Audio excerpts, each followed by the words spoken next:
मी हे समजत करते कारण काळजी करणारी यच हात माझ्या मागे खंबीरपणे उभे आहेत हे ठाव आहे मला. तेव्हा आशीर्वाद असू दे.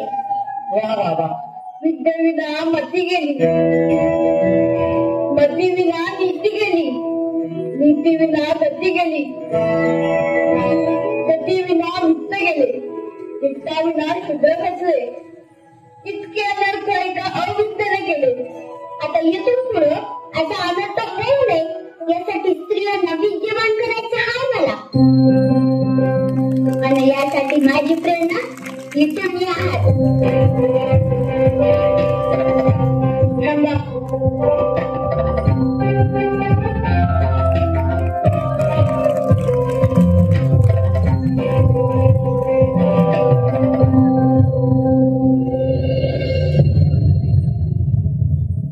स्त्रियांना शिकवणार या आहो त्याने धर्म पुढे.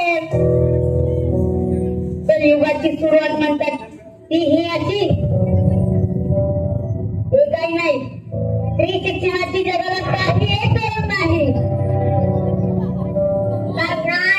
महिला शिकल्या तर डोक्यावर बसतील.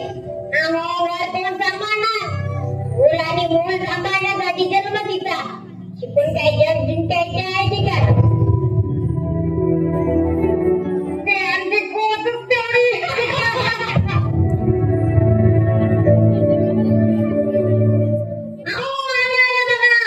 स्त्री शिक्षणाचा विडा उचलणारा खुद्द सावित्रीबाई आल्या. सावित्रीबाई आम्हाला बोलायचंय तुमच्याशी. बोला. तुमच्या बायकोनं मुलीला टाकलं नाही का शाळेत? असं म्हटलंय आम्ही. मुलींना शिकवणं थांबवून समाजाला उलट्या प्रवाहात पाहण्यापासून थांबवा असं म्हणायचंय मला. स्पष्टपणे बोलतो त्यांनीच समजावलं होतं. मुलींची शाळा बंदच पाहिजे.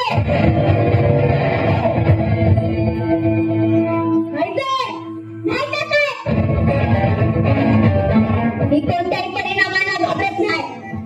काही करायचं ते करा. मी ही शिक्षण म्हणून स्त्रियांपर्यंत पोहोचवणार. आता स्त्रिया समाजात अडवणसारखी बाजूला राहणार नाही. मुख्य प्रवाहातून समाजाची दिशा ठरवल.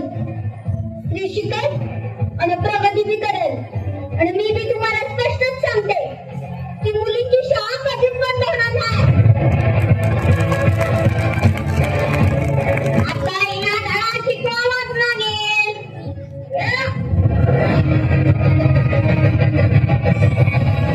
काय झालं तर मी मुलींची शाळा बंद होणार नाही.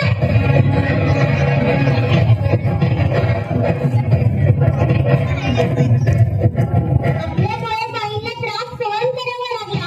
बाई जर आपल्यासाठी एवढे करत असतील तर आपली काहीतरी अधिकच वाटेल.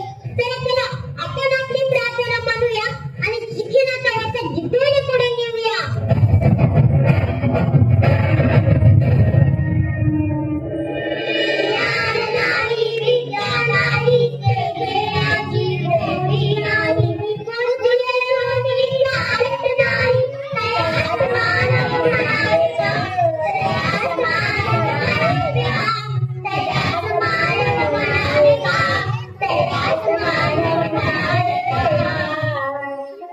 शाबास मुलींनो, तुम्ही खऱ्या अर्थाने सावित्रीच्या लेकी.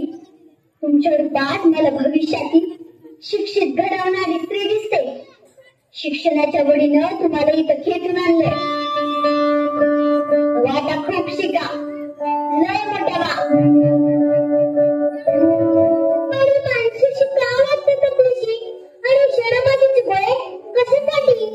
शेणामातीच्या याच गोळ्यांनी आपण शिक्षणाच्या भिंती लिंपू.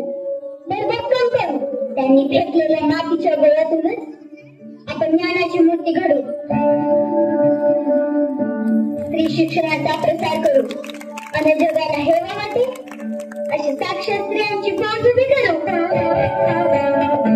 त्यांच्या चौकातल्या माणसांनी तुम्ही शिकवू नये, शाळा बंद कराव्यात म्हणून तुमच्यावर दगड धोंड मारले.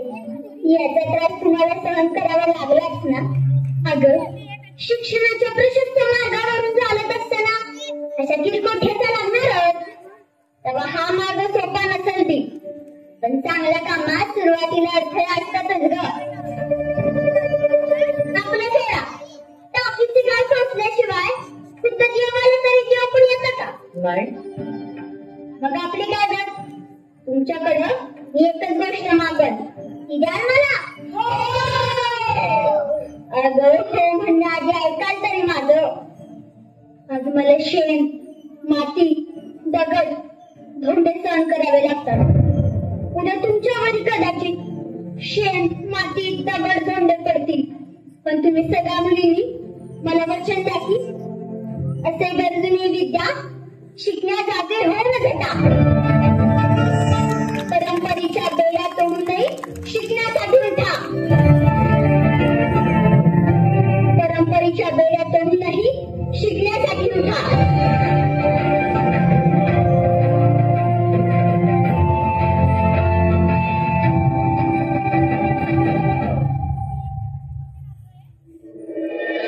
आमचा झेंडा असेल तिन्ही लेकी, कारण आम्ही आहोत सावित्रीच्या लेकी. वाह वाह. आमचा झेंडा असेल तिन्ही लेकी, कारण आम्ही आहोत सावित्रीच्या लेकी.